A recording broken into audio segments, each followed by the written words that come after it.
In this unit, we're going to have a quick high-level look at the first and second conditional. To start off with, I'm going to show you two sentences. Compare them and try to work out what the differences and similarities might be.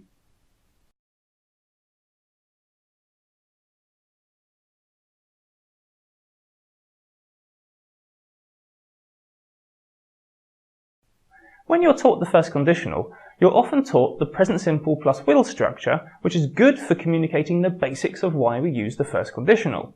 From this, we learn that the first conditional talks about the present or the future, and that we can use the first conditional to talk about things like dreams, aspirations, making threats and promises, bargaining, and so on. One thing you should be taught is that this conditional is real. That is, the effect of the conditional may actually happen. When you're taught the second conditional, you're often presented with the past simple plus would plus bare infinitive structure, which teaches you the basics of why we use the second conditional, also to refer to the present or future, and to talk about hypothetical or unreal situations, for example, when we offer somebody else advice, and so on.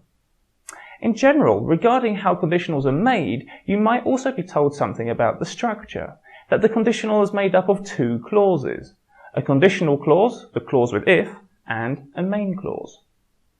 So we can see that the first and second conditionals are similar because both can refer to the present and future, and different because the first conditional discusses issues which are real, and the second conditional refers to unreal or hypothetical situations. However, there's a lot more to know, so hold on to your hats. The first thing to mention is modals. Modals can go into the main clause in both conditionals and also into the conditional clause.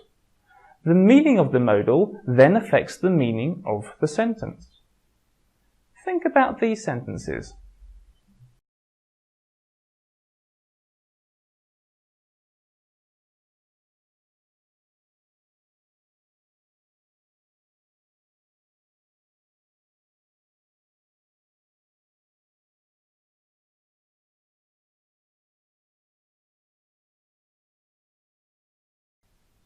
If we look at the first conditional structure, might be fit enough talks about the possibility to climb the mountain. If I could exercise harder refers to the ability to exercise harder. Looking at the second conditional structure, the choice of modal changes what we're trying to say. For example, all of the modals could be understood as talking about different levels of possibility, from thinking it's not likely, might, to very likely, would. In the second example, could is the past form of can and refers to ability. So we can use modals in both clauses, in both conditionals. Another similarity. The second issue to consider is the use of will in the conditional clause in the first conditional. You might have been told that will cannot be used in the if clause. Well, think about these examples.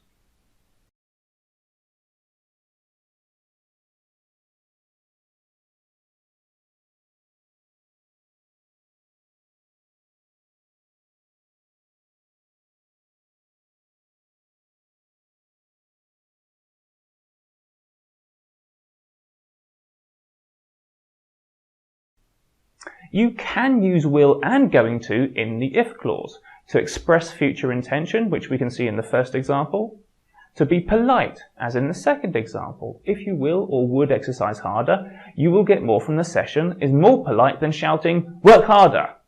And please note, would is more polite than will. To express another person's potential willingness in relation to your actions. If he will exercise harder, I will help him. And to express annoyance. Well, if he will exercise that hard, it's no surprise he gets injuries. Please note here that the main clause is in a present tense.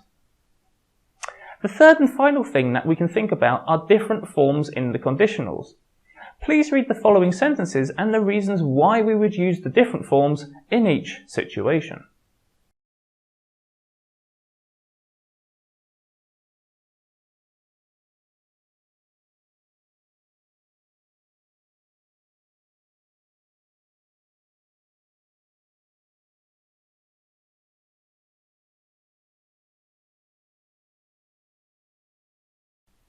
So, in this short video we've covered a lot of ground.